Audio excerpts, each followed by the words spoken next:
नमस्कार। कैसे हैं बच्चों?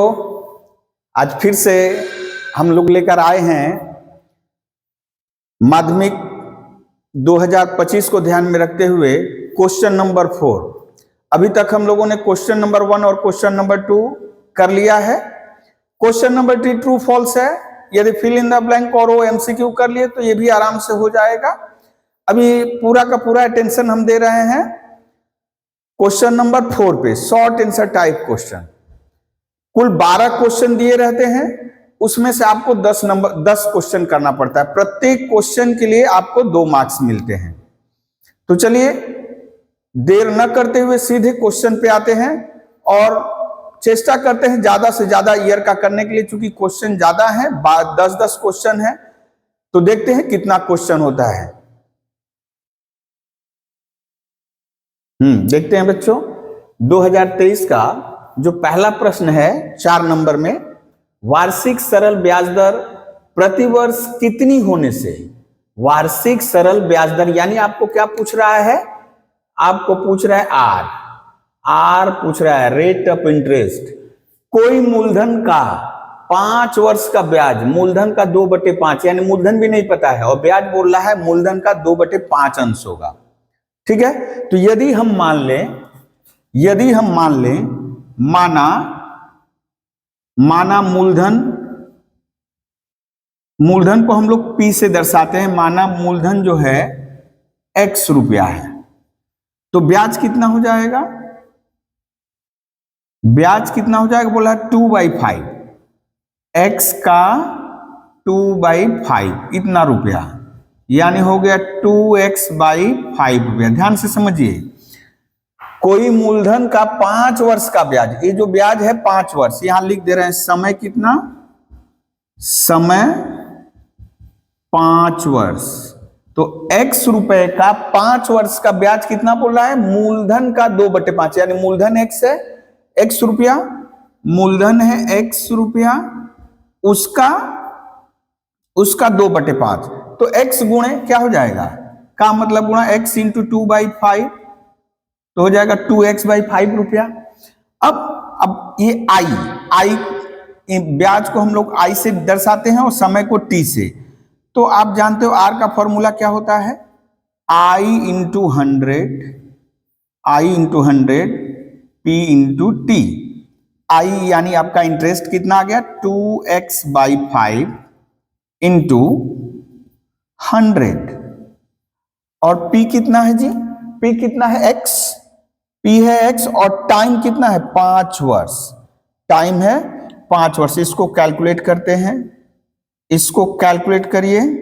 हाँ, आप लोग भी पेन पेंसिल लेकर के बैठे रहिए पेपर और करते रहिए। x वेरीफाई कर लीजिए।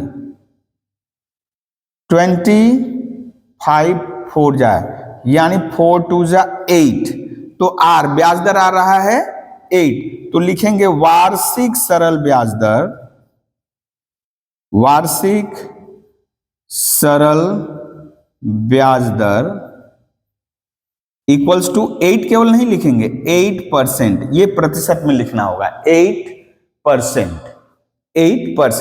देख लीजिए इसको ध्यान से, देख लीजिए इसको। अभी चलिए करते हैं इस क्वेश्चन को करते हैं। किसी व्यवसाय में यानी ये पार्टनरशिप वाला है, साझा व्यवसाय। किसी व्यवसाय में A और B के मूलधन का अनुपात 1/7:1/4 है। मूलधन का अनुपात कितना दिया है जी? मूलधन का अनुपात यानी किसके मूलधन का, ध्यान देना है, A और B के मूलधन का अनुपात। A और B के मूलधन का अनुपात दिया है, और ये हम जानते हैं लाभ जो बढ़ता है मूलधन के अनुपात में बढ़ता है। तो इसको थोड़ा सरल कर ले रहे हैं, दिया है फ्रैक्शन में, भिन्न में दिया है, इसको थोड़ा सरल कर ले रहे हैं। इसको सरल करने का मतलब है आप इसको ऐसे कर लो, ऐसे कर लो, यानी ये कितना हो जाएगा जी 1/7 इंटू 4/1 यानी 4/7, यानी दोनों के मूलधन का अनुपात क्या हो गया बेटा 4:7। दोनों के मूलधन का अनुपात आ गया। अब अनुपातिक योग यानी ये है किसके किसके मूलधन का अनुपात, ए एवं बी के मूलधन का अनुपात। तो ए इज टू बी, ए का मूलधन इज टू बी का मूलधन, ए पहले है बी बाद में है। अनुपातिक योग कितना हो गया, अनुपातिक योग हो गया, अनुपातिक योग हो गया 4 + 7 11।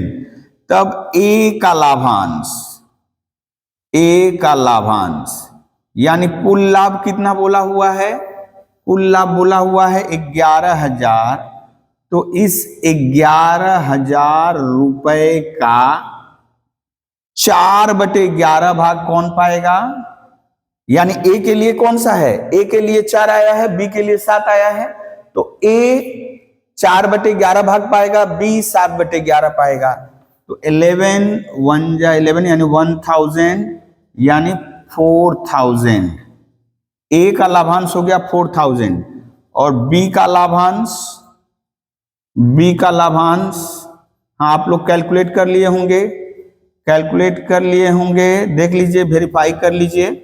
7/11 फिर से ये यानी 7000। ए का लाभांश हुआ 4000, बी का लाभांश हुआ 7000। ए उस लाभ का 4000 रुपया पाएगा, बी उस लाभ का 7000 रुपया पाएगा। ठीक है, चलिए अब नेक्स्ट क्वेश्चन लेते हैं।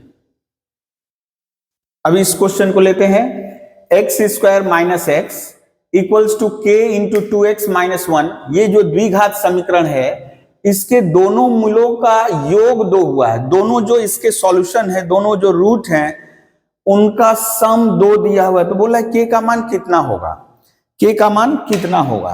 तब क्या करेंगे, सबसे पहले इसको सरल करते हैं, x² - x और ये जो k 2x - 1 है इसको सिंप्लीफाई करते हैं और सिंप्लीफाई करके इसको स्टैंडर्ड फॉर्म, एक द्विघात समीकरण का जो स्टैंडर्ड फॉर्म होता है ये, इसमें कन्वर्ट करते हैं।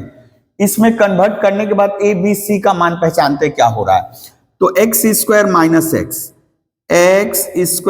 x इसको मल्टीप्लाई करो 2kx - k।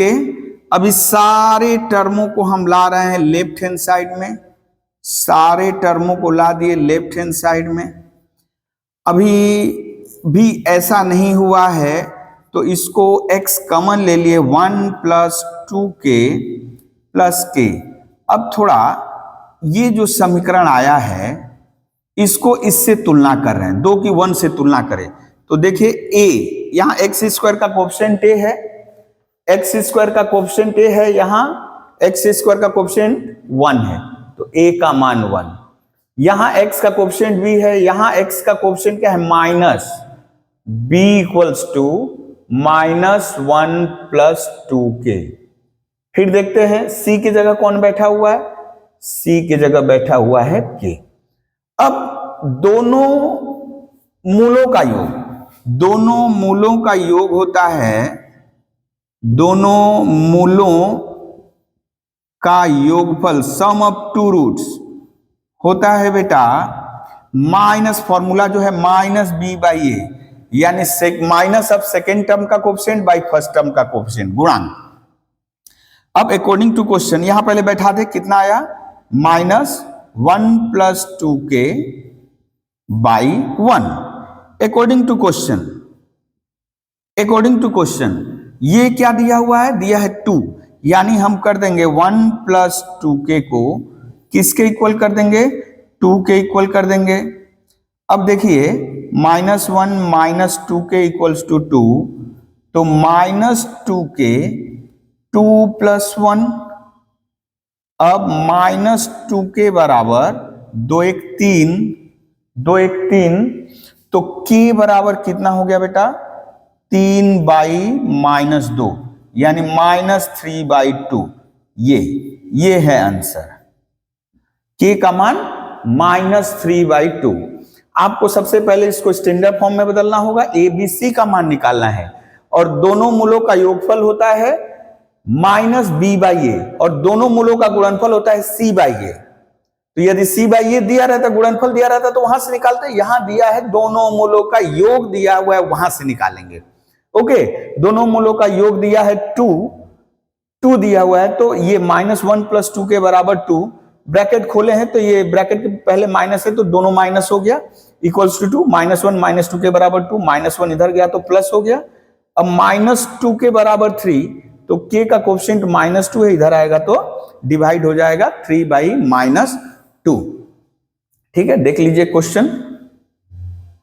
अच्छा बच्चों, यहां एक थोड़ा सा भूल आया है, यहां थोड़ा सा कैलकुलेशन में आ रहा है, यहां देखिए माइनस है, हम लोग माइनस स्लिप कर गए हैं, माइनस, ये माइनस है तो इसको हम लोग यहां नहीं दिए, ये माइनस होगा, सॉरी बच्चों, यहाँ पे माइनस, तो ये हो गया प्लस, यहां हो जाएगा प्लस, यानी ये है बेटा आपका 1 + 2k, 1 + 2k, तो 1 + 2k बराबर 2, तो ये सब चेंज हो जाएगा। तब इस कैलकुलेशन को फिर से एक बार कर दे रहे हैं, कैलकुलेशन फिर से कर दे रहे हैं, 1 + 2k = 2, तो 2k = 2 - 1, तो 2k = हो गया 1, तो k = बेटा आ गया 1/2। ये है फाइनल आंसर, ये है फाइनल आंसर। एक बार, हाँ ये अब ठीक है, ये ठीक है, हाँ इसको आप नोट डाउन कर लीजिए। अभी नेक्स्ट क्वेश्चन को लेते हैं बेटा, देखिए क्या बोल रहा है, यदि b a² के समानुपाती हो एवं a की वृद्धि का अनुपात 2:3 है, तो b की वृद्धि का अनुपात क्या होगा। थोड़ा सा अटपटा क्वेश्चन है, ऐसा क्वेश्चन टेक्स्ट बुक में नहीं है, लेकिन थोड़ा सा यदि डिफिनीशन यानी आप बेसिक जान रहे हो तो आराम से हो जाएगा। a में यानी कि यदि हम धरे a जो है पहले a1 था, एक समय a1 था, फिर कितना हो गया, a की वृद्धि का अनुपात 2:3 है, a की वृद्धि का अनुपात 2:3 है, 2:3 है, एक मिनट किसी, हाँ a की वृद्धि का अनुपात दिया है, तो a मान लीजिए a1 था पहले, फिर उसके बाद हो गया है a2, तो a1:a2 ये दिया है, a1:a2 दिया है 2:3। पहले a का मान a1 था, कुछ देर बाद उसका मान a2 हो गया, तो इन दोनों यानी a1 से बढ़कर a2 हो गया है। ऐसे भी सोच सकते हो, a का एक समय मान a1 था और उसके बाद बढ़ के a2 हो गया है, तो a1 अनुपात a2 2:3। जब a का मान a1 था तो हम लोग धर ले रहे हैं ऐसे, इसको ऐसे समझ लें,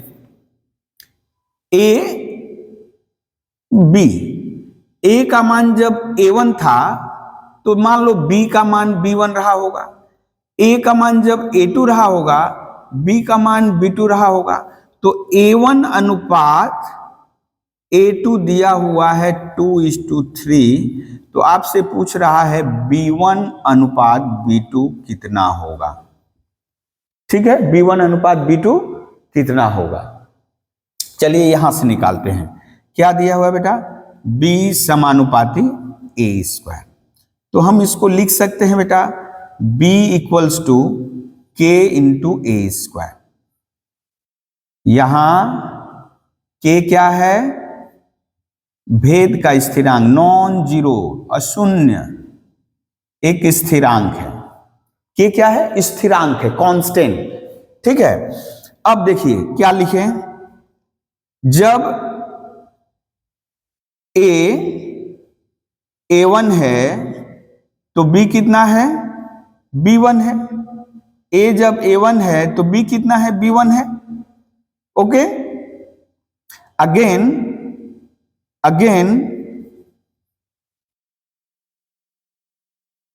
यदि a2 हो गया तो b कितना हो गया, b2 हो गया। इसको मान लो 2, इसको मान लो 3, ऐसे समझ लो। तो यहां से देखिए हम इसको कर रहे हैं बेटा कि ये b1/b2, b1/b2 यानी 2 को 3 से डिवाइड कर रहे हैं, 2 को 3 से डिवाइड कर रहे हैं, a1² k × a2², के कैंसिल, यानी ये हो गया बेटा a1/a2 का होल स्क्वायर। ये देखिए ये जो दिया है बेटा, इसी को हम लोग बोलते हैं a1/a2 यानी 2/3। तो यहाँ क्या लिख सकते हैं, 2/3 का होल स्क्वायर यानी 4/9। तो आप पा रहे हो बेटा B1 अनुपात B2 यानी 4:9। तो आप बता सकते हो B की वृद्धि का अनुपात कितना है बेटा? B की वृद्धि का अनुपात है 4:9 यानी B की वृद्धि का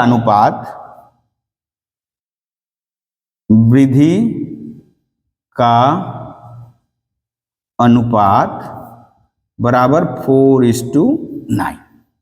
देख लीजिए एक बार बढ़िया से, एक बार हम भी वेरीफाई कर ले रहे हैं। हम इस क्वेश्चन को देखते हैं बेटा। एक वृत्त की AB एवं CD दो जीवाएं हैं, कॉर्ड जीवाएं, यानी वृत्त के ऊपर कोई दो बिंदु लेंगे और उनको मिलाएंगे तो जो रेखाखंड प्राप्त होगी उसी को जीवा कहते हैं। BA एवं DC को बढ़ाने से परस्पर P बिंदु पर मिलती है। तो आपको यह प्रमाणित करना है। पहले चित्र देखिए, चित्र कैसे बनेगा। चित्र यदि हम बनाएं,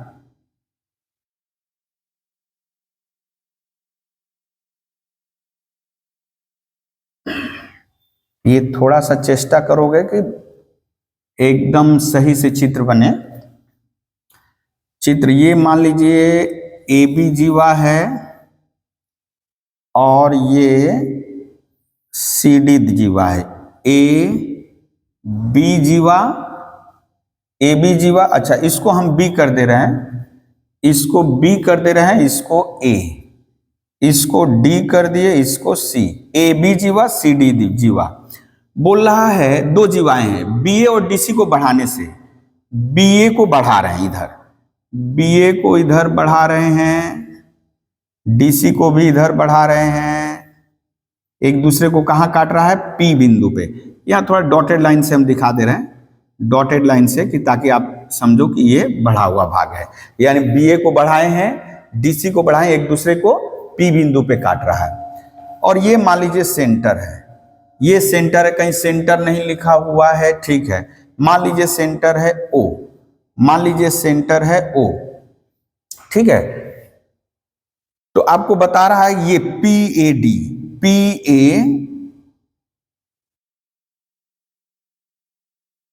ये एंगल आपको पूछ रहा है PAD और PCB, ये एंगल, यानी ये एंगल दोनों बराबर दिखाना है, ये एंगल बराबर ये एंगल दिखाना है, ठीक है। AB और CD दो जीवा थी, BA को इधर बढ़ाए हैं, DC को इधर बढ़ाए, एक दूसरे को P बिंदु पे काट रहे हैं। अब आपसे पूछ रहा है PAD, यानी ये जो एंगल है PAD, यानी आपको A से D को जोड़ना पड़ेगा और इसको C से B को जोड़ना पड़ेगा, ठीक है। जोड़ दिए। आपको देखो ये एंगल बराबर ये एंगल दिखाना होगा, ये एंगल बराबर ये एंगल दिखाना होगा।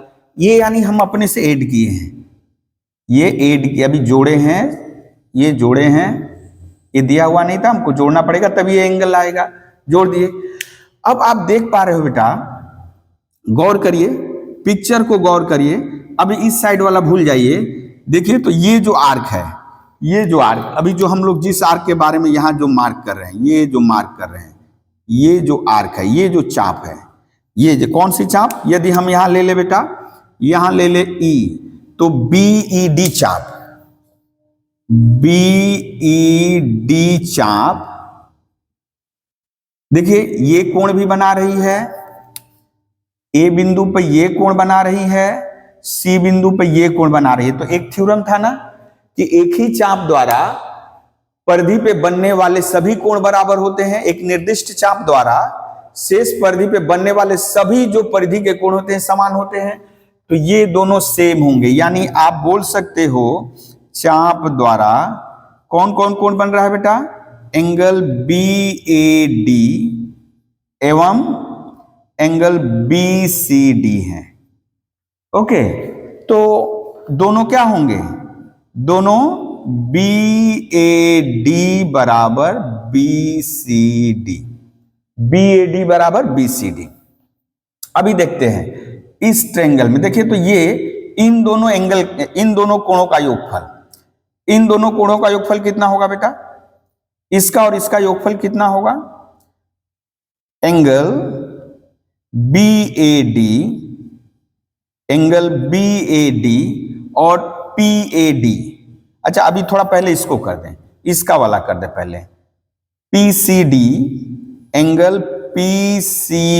PCB प्लस एंगल ये क्या BCD, इसका सम कितना होगा बेटा? ये उसका बहिष कोण है तो इन दोनों का सम 180 डिग्री, या बोल सकते हो संलग्न कोण है, संलग्न कोण है। ये एक नंबर समझो। इसी तरह और इस यहां देखिए इसमें क्या आएगा? इसी तरह आएगा PAD प्लस BAD बराबर 180 डिग्री, बराबर ये यहां लिख दे रहे हैं बराबर 180 डिग्री, ये दो नंबर। तो इसका भी मान 180, इसका भी मान 180। तो 1 और 2 से क्या पाएंगे बेटा? 1 और 2 से यहां कर दे रहे हैं, 1 और 2 से क्या पाएंगे? ओ यहां फिर तो इसको करना होगा ना, यहीं कर दे। 1 और 2 से क्या पाएंगे? 1 और 2 से दोनों क्या हो जाएगा?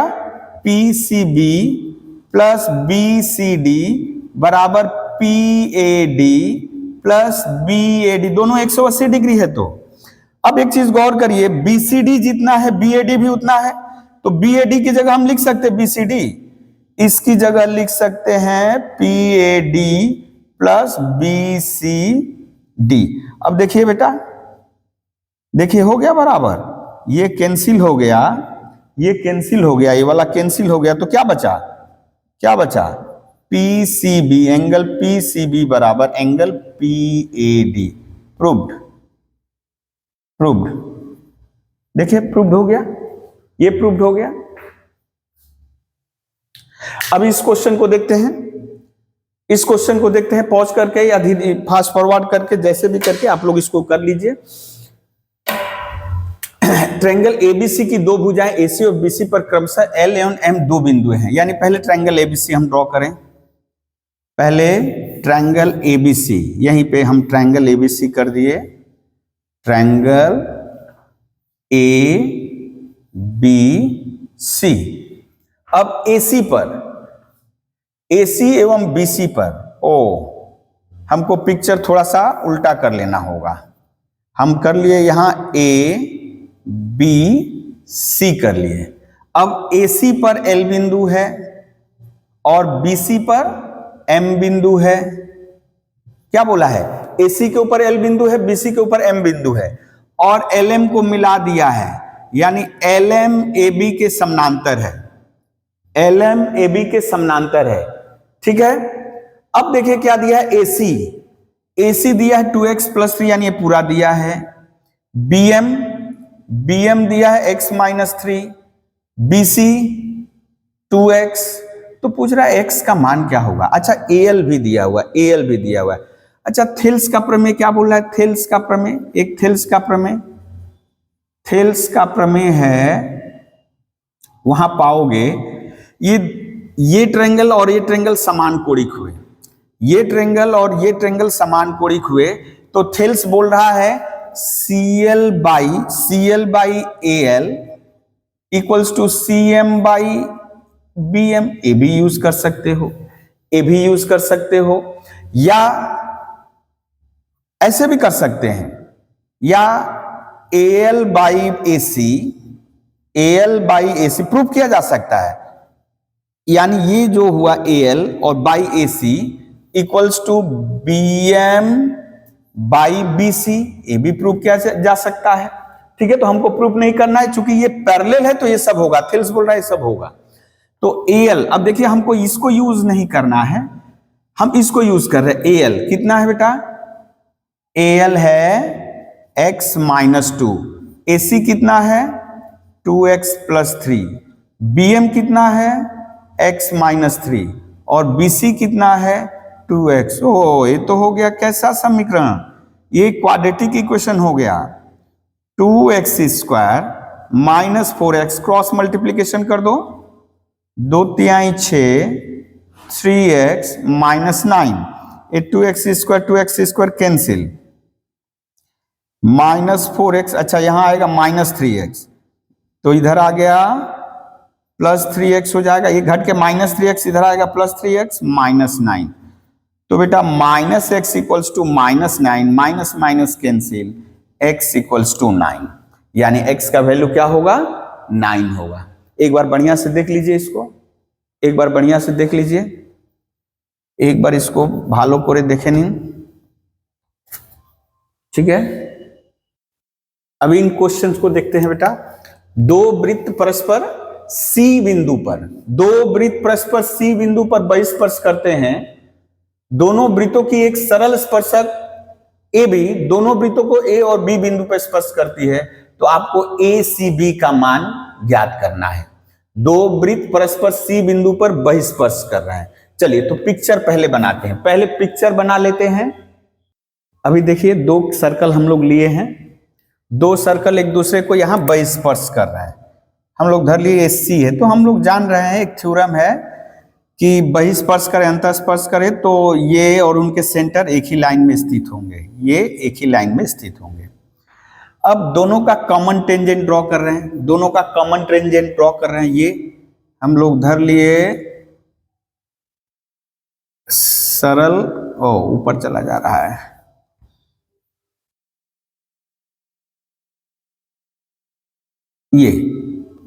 ये हो गया कॉमन टेंजेंट।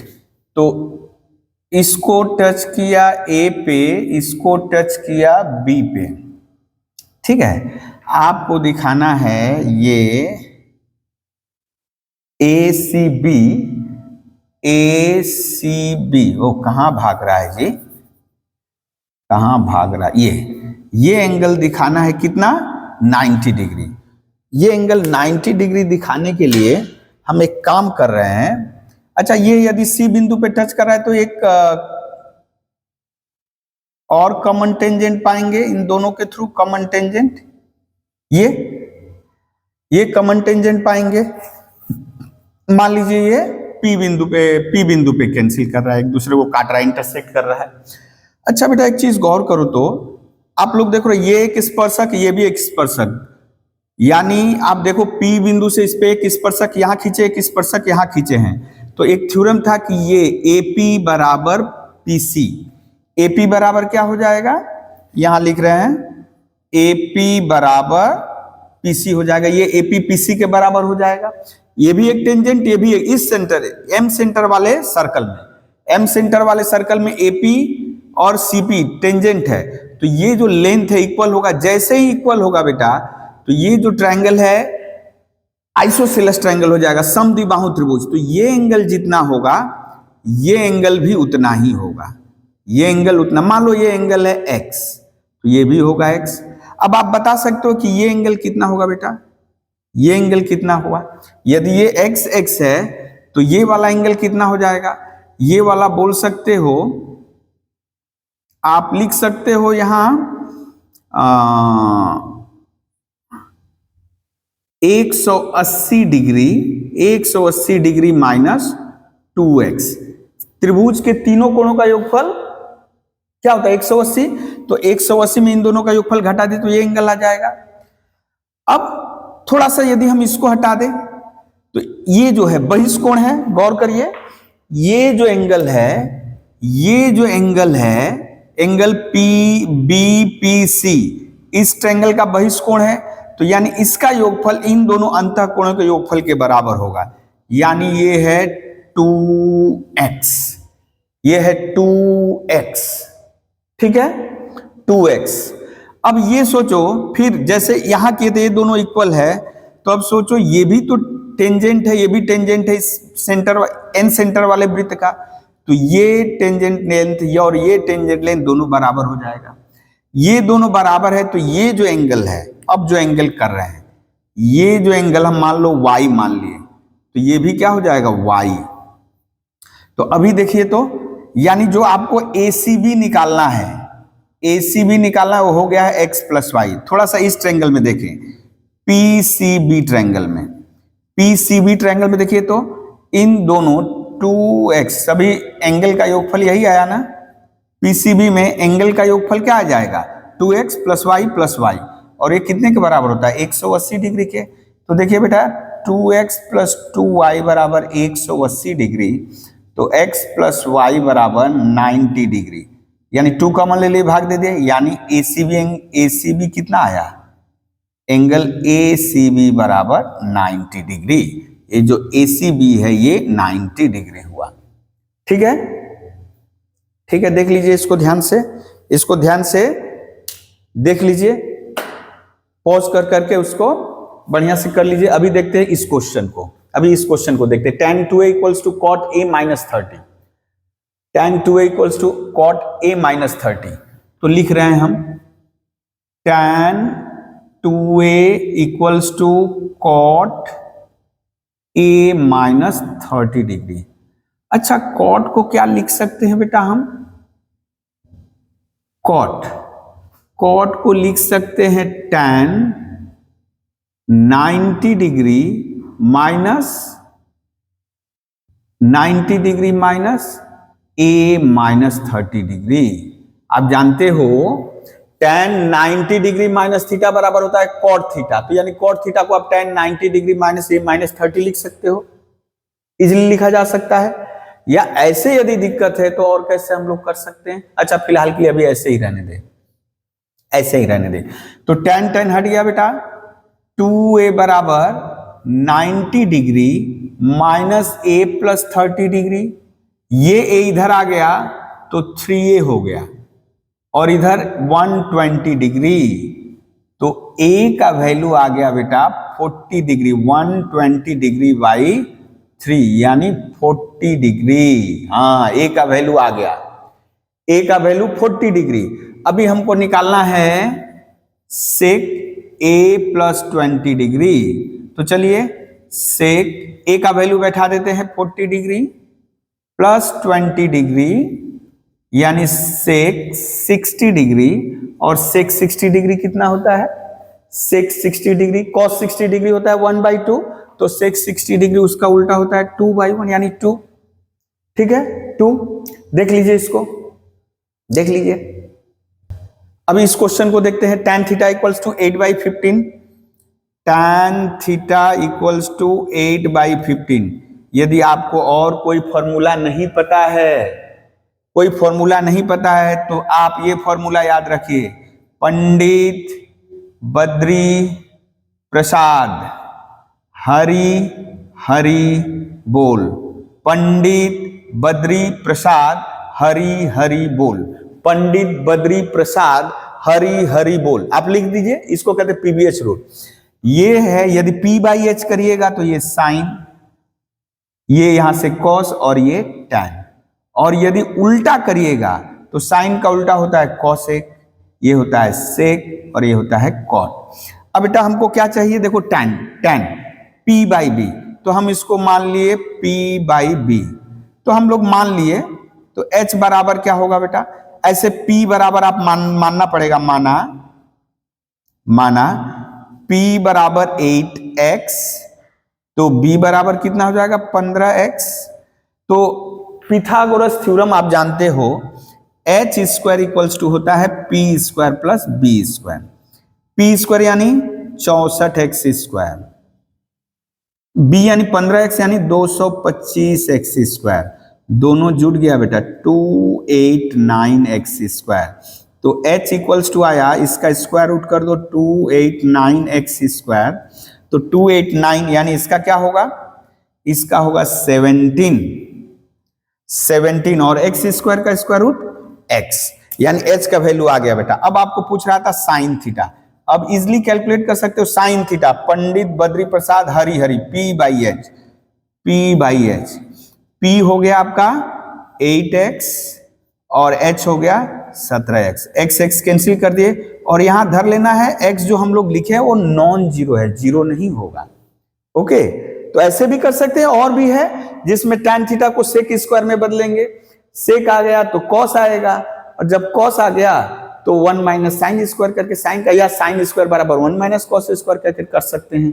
ये सबसे इजी प्रोसेस है। अब इस क्वेश्चन को देखते हैं बेटा, 10वां नंबर क्वेश्चन क्या बोल रहा है, एक लंब वृत्ताकार शंकु एक लंब वृत्ताकार शंकु का आयतन भी, लंब वृत्ताकार शंकु यानी मान लीजिए ये शंकु है, ये शंकु है, ये लंब वृत्ताकार शंकु है, तो उसका आयतन क्या होता है बेटा? आयतन का फॉर्मूला क्या है? आयतन बोला है भी, आयतन बोला है भी, ठीक है ना, भी। अच्छा अभी हम लोग आयतन क्या फॉर्मूला जानते हैं? मान लीजिए इसका अर्धव्यास, आधार का क्षेत्रफल इतना, मान लीजिए इसका अर्धव्यास है r इकाई, ऊंचाई बोला है h इकाई, ऊंचाई बोला है h इकाई, तो क्या होता है बेटा? आयतन 1/3 pi R Q, pi R Q into, oh sorry pi R Q, 1/3 pi R Q, यही होता है। ओ गड़बड़ लिख दिए, नहीं, 1/3 pi are square into H, हाँ 1/3 pi are square into H, घन इकाई, घन इकाई। अभी ये कितना बोला है बेटा? भी बोला है, भी बराबर 1/3 pi are square into H. अब घन इकाई नहीं लिखना, ये एक नंबर। अब क्या बोला है? आधार का क्षेत्रफल, आधार का क्षेत्रफल क्या है? आधार वृत्ताकार है, आधार वृत्ताकार है, आधार का क्षेत्रफल क्या हो जाएगा? आधार का क्षेत्रफल हो जाएगा पाई आर स्क्वायर, वर्ग इकाई, वर्ग इकाई। अच्छा वर्ग इकाई, तो ये दिया है ए अकॉर्डिंग टू क्वेश्चन ये किसके बराबर है? ये 2 नंबर। अब बोला एच बाई भी का मान निकालो, therefore A into H by 3v, तो ए का वैल्यू अभी अभी निकाले हैं पाई आर स्क्वायर इंटू एच, 3 भी का वैल्यू है 1/3, भी का वैल्यू यहां दिया 1/3 pi are square into H. ओ ये तो कट गया, एच 3 कट गया, यानी कितना आया? A H by 3v, A H by 3v कितना आया? ए एच बाई 3v, ये आया 1, यही इसका मान है। देख लीजिए इसको, देख लीजिए इसको। अभी नेक्स्ट क्वेश्चन लेते हैं बेटा। समान अर्धव्यास की लंबाई और समान ऊंचाई वाले ठोस लंब वृत्ताकार बेलन, यानी यहां एक ले रहे हैं बेलन, यहां ले लिए बेलन, ठीक है, इसके आधार का अर्धव्यास r, ऊंचाई h, यानी आधार की लंबाई, समान अर्धव्यास की लंबाई और समान ऊंचाई वाले, यानी जो कोण लेना है, जो कोण लेना है उसका भी आधार सेम होगा r और ऊंचाई h, तो इनका आयतन, इसका आयतन कितना होगा? बेलन का आयतन क्या होता है? बेलन का आयतन, यह है बेलन, बेलन का आयतन क्या होगा? बेलन का आयतन, बेलन का आयतन होता है पाई आर स्क्वायर इंटू एच, घन इकाई, घन इकाई यहां लिख सकते हो, घन इकाई, ठीक है। और शंकु का आयतन क्या होता है? शंकु का आयतन, शंकु का आयतन अभी अभी सवाल किए थे 1/3 pi are square into H, तो क्या बोला है? इनके आयतन का अनुपात, तो बेलन का आयतन, बेलन का आयतन अनुपात शंकु का आयतन, शंकु का आयतन कितना हो जाएगा जी? Equals to pi are square into H is to 1/3 pi are square into H, ये कैंसिल हो गया, यानी 1:1/3। अब दोनों तरफ 3 मल्टीप्लाई कर दीजिए, 1:1/3 आया है, दोनों तरफ यदि हम 3 मल्टीप्लाई कर दें, 3 यानी कि अनुपात के सभी पदों में यदि एक ही संख्या गुणा की जाए या भाग दी जाए 0 को छोड़कर, तो अनुपात अपरिवर्तित रहता है, यानी हो गया 3:1, 3:1। तो बेलन और शंकु के आयतन का अनुपात होता है 3:1। देख लीजिए। अभी नेक्स्ट क्वेश्चन देखते हैं बेटा, नेक्स्ट क्वेश्चन देखते हैं। बढ़ते क्रम में सजाए गए इन तथ्यों का माध्य और मध्यमा समान है, यानी माध्य, माध्य यानी मीन, ठीक है, औसत। तो मीन क्या होगा बेटा? माध्य क्या होगा? माध्य बराबर सबको जोड़ दें। कुल कितने तथ्य हैं बेटा? कुल कितने तथ्य हैं?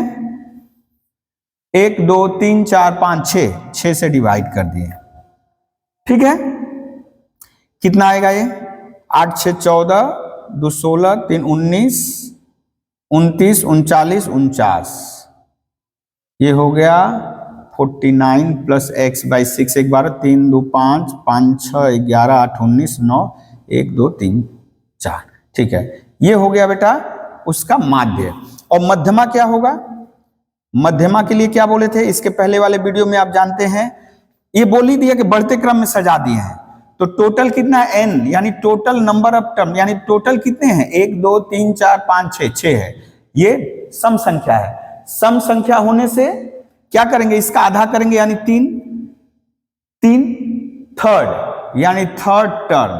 थर्ड टर्म कौन है? 10। और फोर्थ टर्म यानी थर्ड प्लस फोर्थ बाई 2।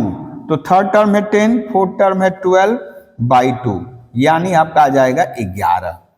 यानी ये माध्य का फॉर्मूला है, मध्यमा का। ये देखिए पहले वाले वीडियो में हम लोग बहुत सारा सम्स किए उसमें।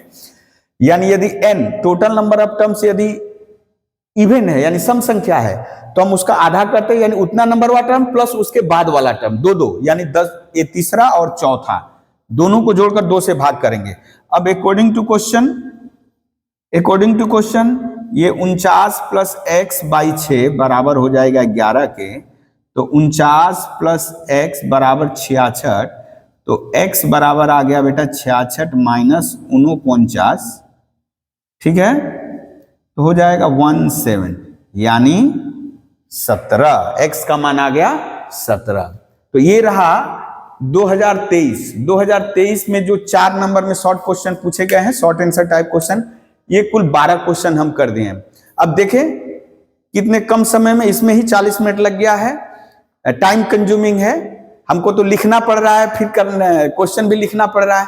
चलिए हम बिना देर किए दूसरे ईयर का एक क्वेश्चन ले ले रहे हैं। आइए बच्चों 2022 में ले चलते हैं। 2022 में वार्षिक ब्याज मूलधन का 1/16 अंश होने से 690 रुपए का 8 माह का ब्याज कितना होगा? देखिए ब्याज दर कहीं नहीं दिया है, ये ब्याज है 1 वर्ष का ब्याज, मूलधन का 1/16 भाग। तो पहले ब्याज दर निकालते हैं। देखिए क्या करेंगे, माना मूलधन पहले कितना मान लिए?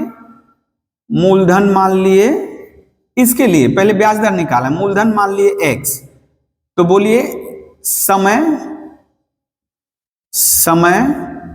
1 वर्ष, बोला ना वार्षिक ब्याज। कितना ब्याज हो गया?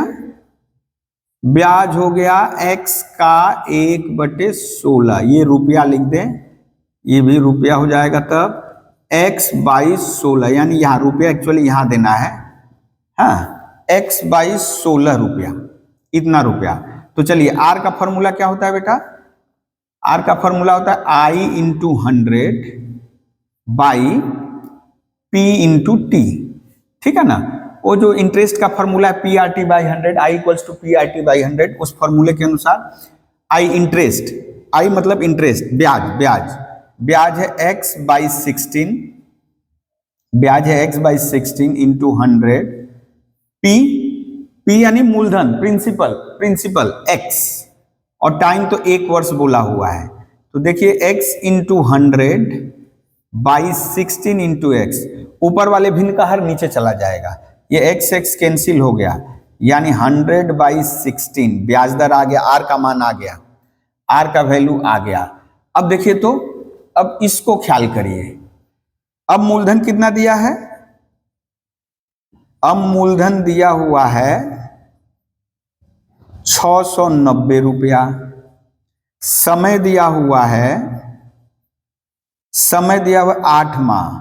हाँ, माह में है तो इसको वर्ष में कर लो, 8/12 वर्ष। माह को यदि वर्ष में बदलना है तो किससे भाग देना होगा? 12 से भाग देना होगा। अभी ब्याज दर पता चल गया है, ब्याज दर, वार्षिक ब्याज दर आप बोल सकते हो 100/16%, ये R% यानी ये।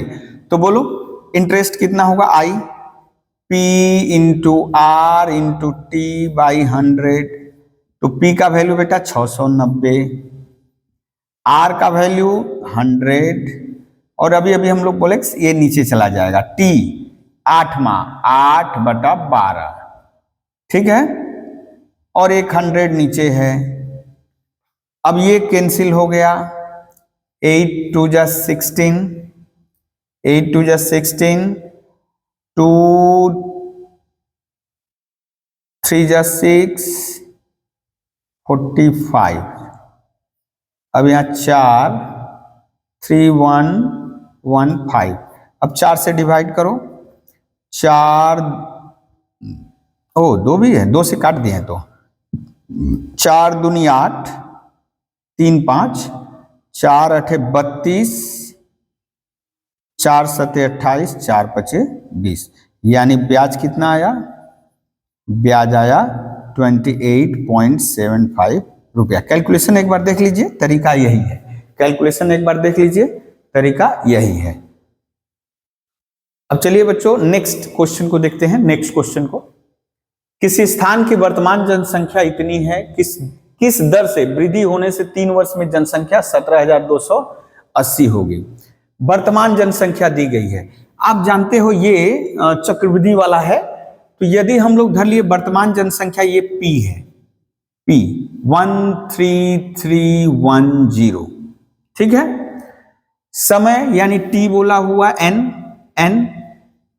3 वर्ष, समय को हम लोग यानी फॉर्मूला है बेटा कि 3 वर्ष बाद क्या होगा, तो 3 वर्ष हम धर लिए A, क्या है 3 वर्ष बाद जनसंख्या, 3 वर्ष बाद जनसंख्या, संख्या 3 वर्ष बाद जनसंख्या, यानी इसको क्या हो जाएगा formula, P into 1 plus R/100, वृद्धि हो रही है तो प्लस R/100, यदि ह्रास होता तो माइनस लिखते, टू द पावर N। अभी यहां हम लोग लिख देंगे P के जगह 13310, R का वैल्यू नहीं पता है, और ये N है 3 बैठा दिए, और A का मान बेटा A का मान है 17280, A है 3 वर्ष बाद की जनसंख्या, तो A का मान हो गया 17280, तो यहां बैठा दे 17280।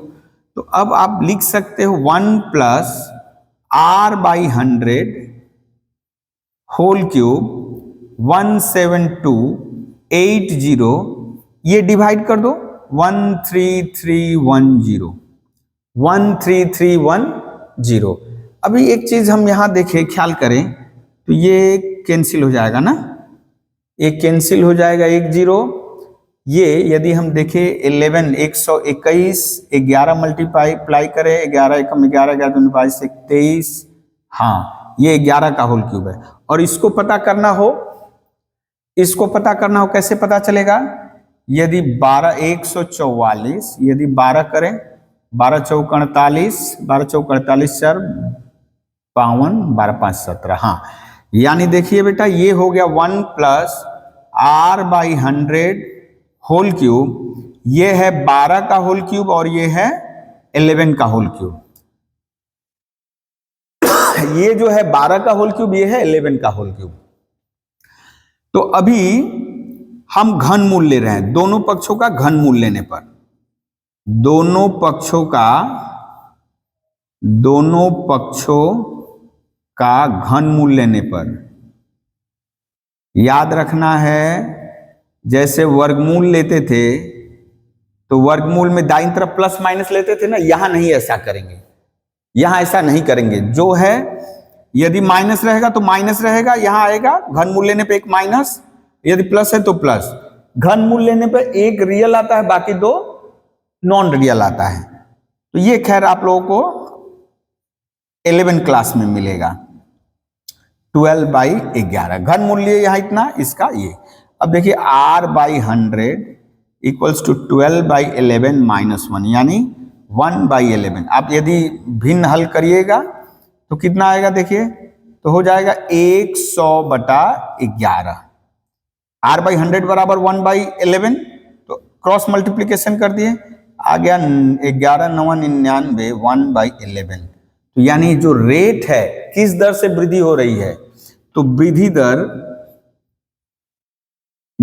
दर हो गई 9.1/11, 9.1/11%। इस क्वेश्चन को लीजिए बेटा। किसी व्यवसाय में ए बी सी के मूलधनों का अनुपात 1/x 1/y 1/z है, यानी अनुपात। तो एक वर्ष बाद व्यवसाय में z रुपए की हानि हुई, तो सी की हानि ज्ञात करनी है। तो सबसे पहले क्या करेंगे, ए बी सी के मूलधन का अनुपात, ए अनुपात यानी ए बी सी के मूलधन का अनुपात, बी सी के मूलधनों का अनुपात, मूलधनों का अनुपात कितना है, 1/x 1/y 1/z। अब थोड़ा सा गैप देकर इसलिए लिखे हैं, ये फ्रैक्शन में भिन्न में हम इसको थोड़ा सहज करना चाह रहे हैं। तो x y z का लॉसो क्या होगा, x y z का लॉसो होगा x into y into z, x Y z का लॉसो क्या होगा x into y into z. तो हम तीनों अनुपात में क्या करेंगे, तीनों अनुपात में हम नीचे कर दे रहे हैं, इसको बेहतर रहेगा नीचे कर दे, 1/x into x Y z, तीनों अनुपात में मल्टीप्लाई कर देना होगा। ये हर को हटाने के लिए तीनों अनुपात में करना होगा, किसी एक में नहीं। तो ये देखिए यहां से x कट गया, वाई जेड बचा, यहां से y केवल कटा, एक्स जेड बचा, और यहां से z कट गया, एक्स वाई बचा। तो मूलधन का अनुपात आ गया y z is to x z is to x y. अनुपातिक योग कितना हुआ, अनुपातिक योग तीनों को जोड़ दे, तीनों को जोड़ दिए। इसमें a का ये हिस्सा है, b का ये हिस्सा है, c का ये हिस्सा है। तो हमको c का कुल हानि दिया हुआ है, कितना, z रुपया।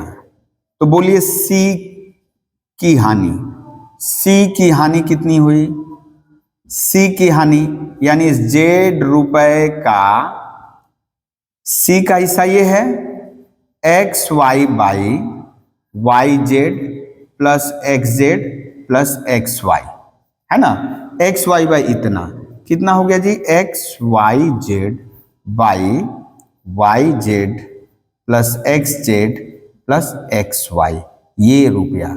ये है सी की हानि, ये वाला है सी की हानि, है ना। चलिए नेक्स्ट क्वेश्चन को लेते हैं। नेक्स्ट क्वेश्चन को देखिए, ये है द्विघात समीकरण से 7x² minus 66x plus 27 equals to 0। इस समीकरण के दोनों मूलों का योगफल एवं गुणनफल ज्ञात करिए। मान लीजिए 1 नंबर समीकरण है, इसको यदि हम स्टैंडर्ड फॉर्म में पुट करें, स्टैंडर्ड फॉर्म क्या होता है बेटा, स्टैंडर्ड फॉर्म होता है ax² plus bx plus c equals to 0। ये स्टैंडर्ड फॉर्म है, स्टैंडर्ड फॉर्म। तो यदि इससे तुलना करें बेटा, तो a का वैल्यू कितना है, a की जगह कौन बैठा हुआ है 7, b की जगह कौन बैठा हुआ है -66, और c की जगह कौन बैठा हुआ है 27। तो दोनों मूलों का गुणनफल, फॉर्मूला क्या है, दोनों मूलों, बहुत ही सहज है, गुणनफल, सॉरी पहले है योगफल, पहले है योगफल, यानी फॉर्मूला क्या बेटा, माइनस ऑफ सेकेंड टर्म का कोफिशिएंट बाई फर्स्ट टर्म का कोफिशिएंट, माइनस, हाँ इसके पहले वाले सवाल में गड़बड़ आया था इसी तरह, ये माइनस, और b का वैल्यू है -66 और a है 7, बैठा दिए। तो कितना आ गया जी 66/7, माइनस माइनस प्लस। अब दोनों मूलों का गुणनफल कितना होगा जी, c/a, और c का वैल्यू है 27, a का वैल्यू है 7, ठीक है। अब बोला है क्या, योगफल और गुणनफल का अनुपात, तो अभीष्ट अनुपात, अभीष्ट अनुपात, हाँ जगह कम है इसलिए अभीष्ट अनुपात, यानी पहले योगफल का मान कितना है बेटा 66/7 अनुपात 27/7।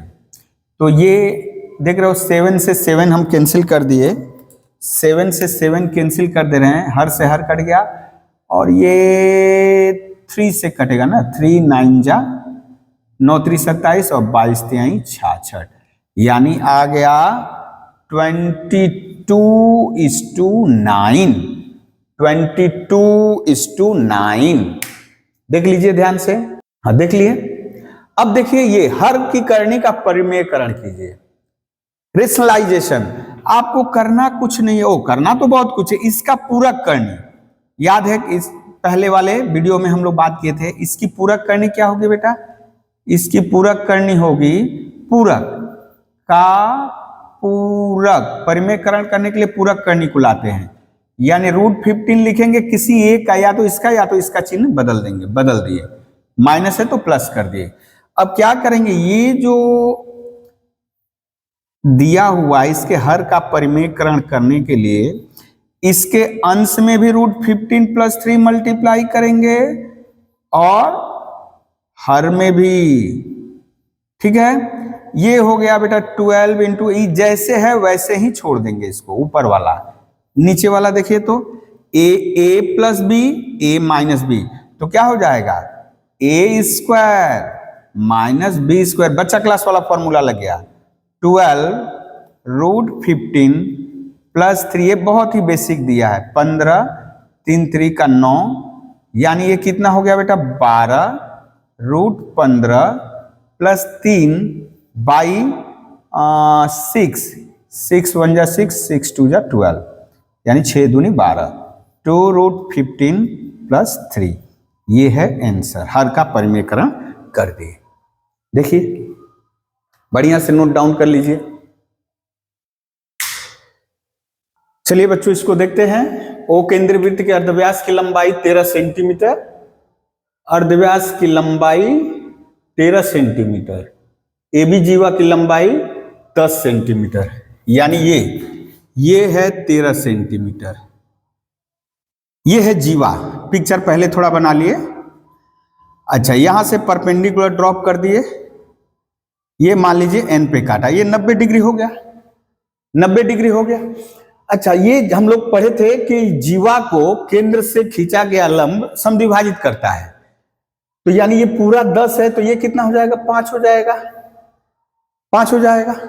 अब पिथागोरस का प्रमेय क्या बोल रहा है बेटा, ये हो जाएगा हाइपोटेनस h, ये b हो जाएगा और ये p हो जाएगा, तो h² = p² + b², यानी h यानी OB², p यानी ON², b यानी NB²।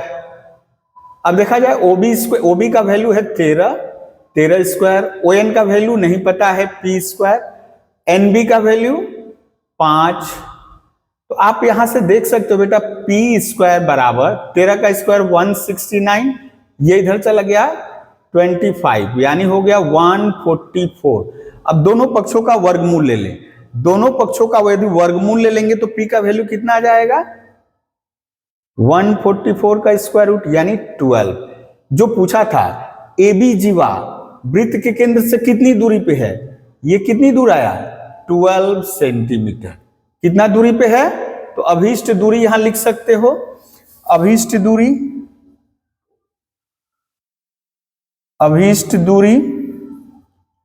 12 सेंटीमीटर। ओके ओके, अब नेक्स्ट क्वेश्चन को पढ़ते हैं। नेक्स्ट क्वेश्चन को, AOB एक वृत्त का एक व्यास है जिसका केंद्र O है, C बिंदु पर स्थित एक बिंदु है, OBC 60 डिग्री होने से OCA का मान ज्ञात कीजिए।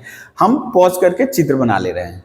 हाँ, अभी देखते हैं बेटा, इस क्वेश्चन का आंसर हम यहां लिख रहे हैं, चित्र बना हुआ है देखिए। AOB वृत्त का व्यास है, AOB वृत्त का व्यास है जिसका केंद्र O है, C इस पे एक बिंदु है और OBC। अच्छा, अभी हम क्या करेंगे, AC को भी जोड़ देंगे और बीसी को भी जोड़ देंगे, एसी को भी जोड़ देंगे, बीसी को भी जोड़ देंगे। और ये देखिए यदि ये अर्धव्यास है बेटा, तो ये अर्धवृत्त पर बना कोण कितने डिग्री का हो गया? 90 डिग्री का हो गया। अब बोल रहा है ओबीसी 60 डिग्री है, ओबीसी यानी हम यहां से इसको मिला दिए, ये बता रहा है 60 डिग्री है ओबीसी। ओबीसी 60 डिग्री होने से ओसीए का मान यानी ये एंगल पूछ रहा है, ये एंगल पूछ रहा है, ठीक है। अच्छा यदि ये 60 डिग्री है बेटा, ये 60 डिग्री है, चूंकि ये और ओसी एक ही वृत्त के, ओबी और ओसी एक ही वृत्त के अर्धव्यास है, तो आप बता सकते हो एंगल ओबीसी किसके बराबर होगा? ओसीबी के। ओसीबी बराबर यानी कितना हो गया? 60 डिग्री। ओसीबी बराबर यानी ये कोण हो गया 60 डिग्री। तो आप बता सकते हो इसलिए कोण ओसीए बराबर, कोण ओसीए बराबर 90 डिग्री, 90 डिग्री माइनस ये कोण, 90 डिग्री माइनस ये कोण कितना हो जाएगा? 30 डिग्री, 30 डिग्री। यानी ये अर्धवृत्त पर, यानी एंगल एसीबी अर्धवृत्त पर बना कोण है, अर्धवृत्त पर बना कोण है, इसलिए एसीबी का मान कितना होगा? 90 डिग्री। एसीबी का मान होगा 90 डिग्री। तो ओसीए कैसे पाएंगे? यदि 90 डिग्री में से ये 60 डिग्री घटाएंगे तो ओसीए पा जाएंगे।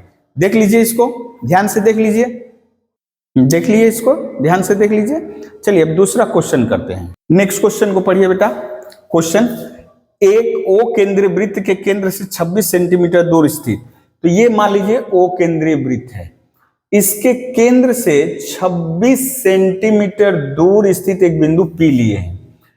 P बिंदु से देखिए वृत्त के ऊपर एक स्पर्शक खींचा गया है जो मान लीजिए C बिंदु पे स्पर्श कर रहा है, C बिंदु पे स्पर्श कर रहा है, ठीक है। ये जो PC है, ये जो यहां से लेकर यहां तक दूरी 10 सेंटीमीटर है, यानी PC जो दूरी है वो 10 सेंटीमीटर है, ठीक है। तो वृत्त के अर्धव्यास की लंबाई ज्ञात करो।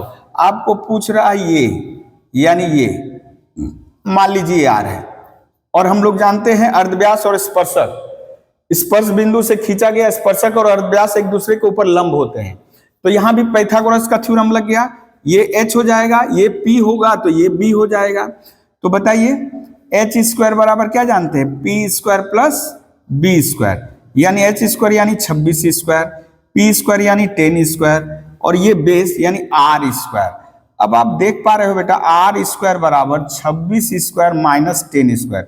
यदि आपको 26 का स्क्वायर नहीं पता, खैर घबराने की कोई बात नहीं है, A square minus B square एक बार जोड़ देंगे, एक बार घटा देंगे, तो ये हो जाएगा 36 और ये हो जाएगा कितना? 16। 26 में से 10 घट गया, तो R बराबर बेटा स्क्वायर रूट ले लिए, R बराबर स्क्वायर रूट 36 का स्क्वायर रूट 6 और 16 का स्क्वायर रूट 4 यानी 24। तो अर्धव्यास कितना आ गया बेटा? अर्धव्यास कितना आ गया? 24 सेंटीमीटर, यानी ये जो अर्धव्यास है 24 सेंटीमीटर लंबा है। अर्धव्यास जो है 24 सेंटीमीटर लंबा है। क्वेश्चन देख लीजिए, उसका वहां किए हुए हैं। अभी नेक्स्ट क्वेश्चन लेते हैं, अभी 9वां नंबर क्वेश्चन लेते हैं। त्रिभुज एबीसी में डी समानांतर बीसी है। हम पिक्चर बना ले रहे हैं पॉज करके। देखिए पिक्चर में सारा चीज हम लिख दिए।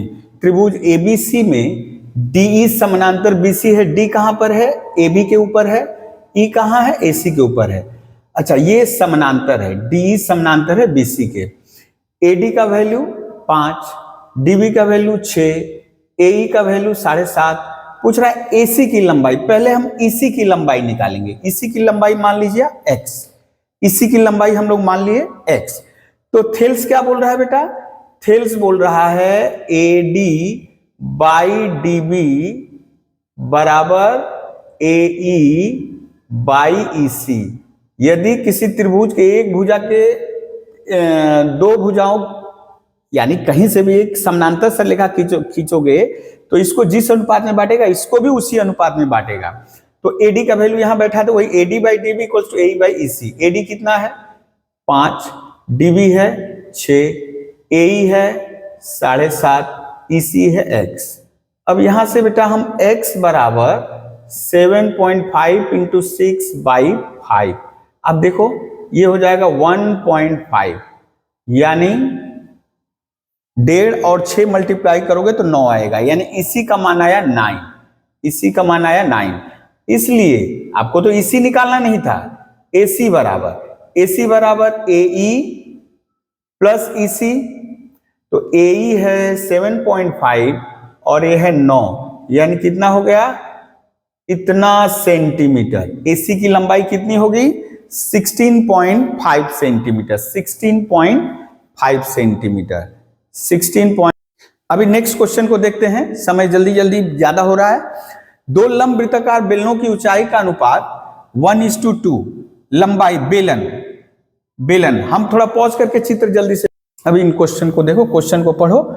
तो दो लंब वृत्ताकार बेलन हम ले लिए हैं, ऊंचाई का अनुपात 1:2। हम अभी धर ले कि पहले बेलन का अर्धव्यास R1 बेस का और ऊंचाई है H1, दूसरे बेलन का अर्धव्यास R2 और ऊंचाई है H2।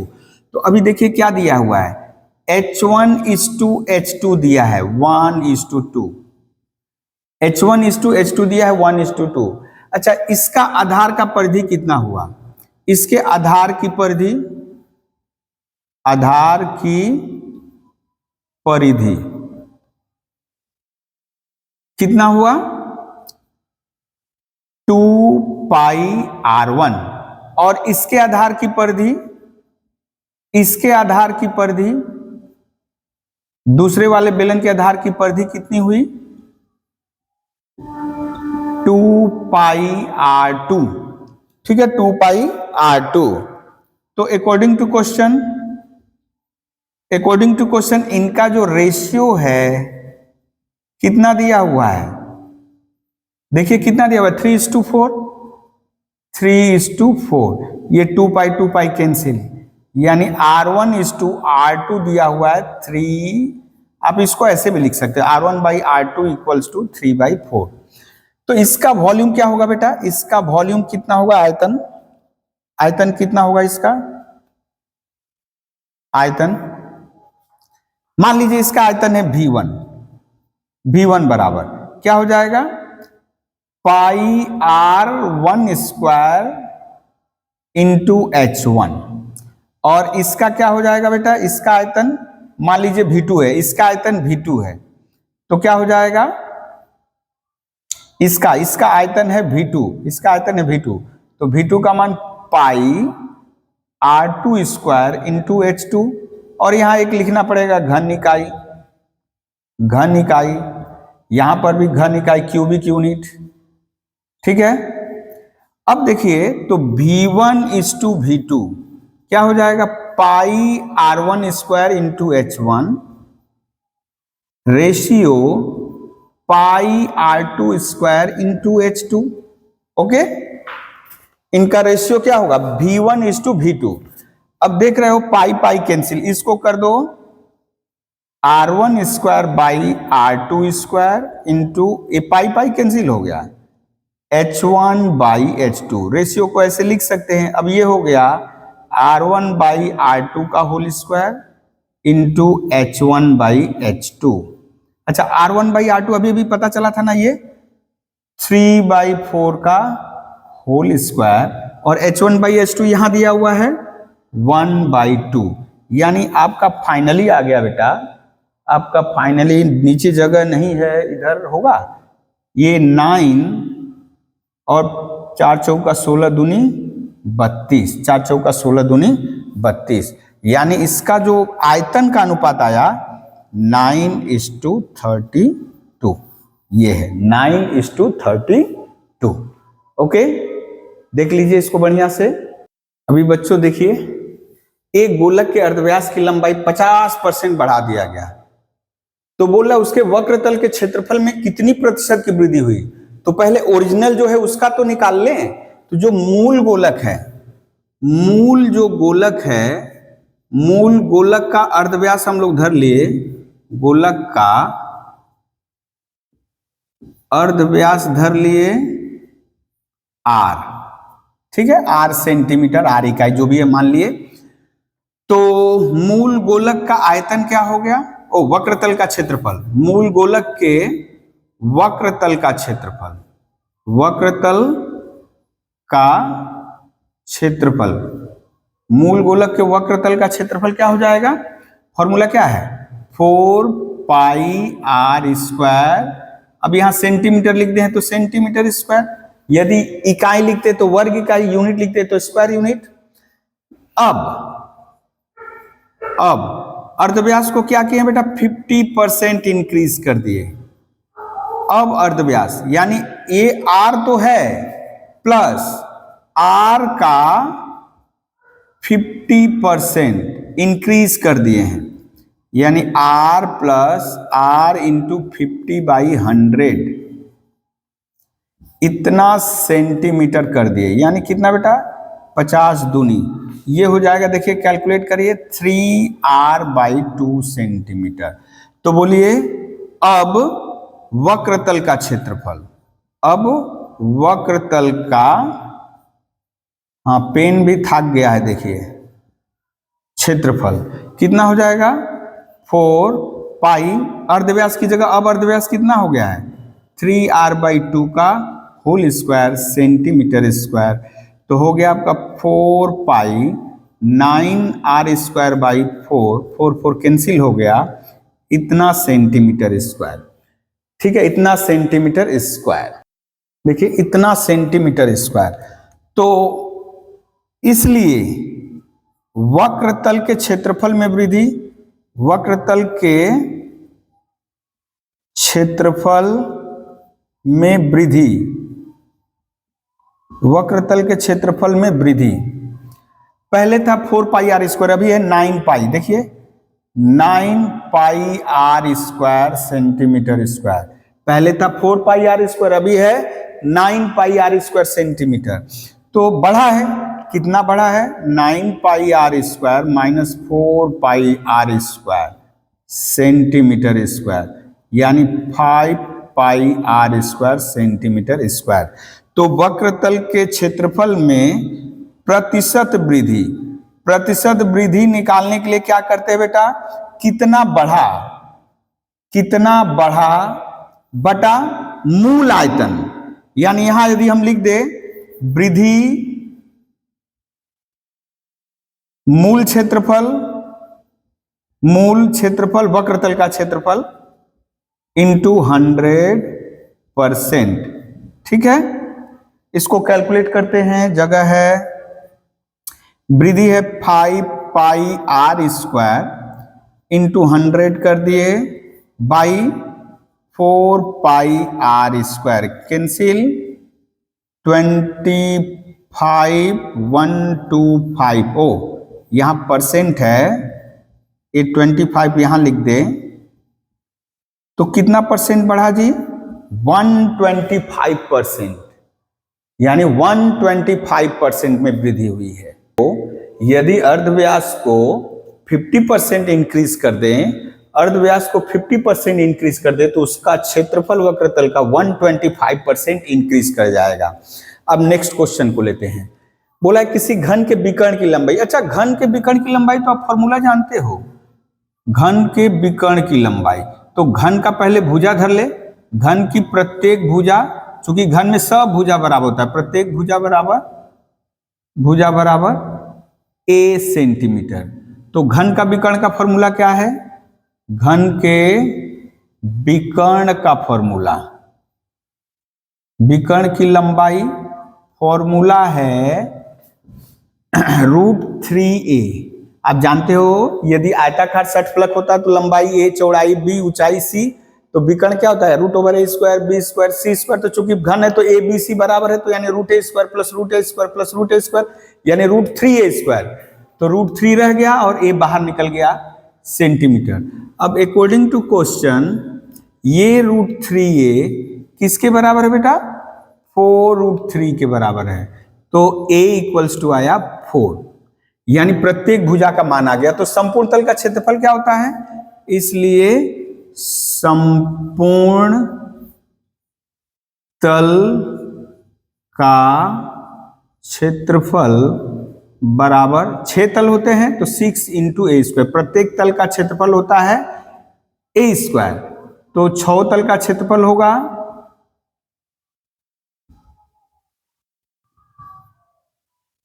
यानी 96 सेंटीमीटर स्क्वायर। देख लीजिए इसको, वीडियो अति लंबा हो रहा है इसलिए हम यही विराम दे रहे हैं।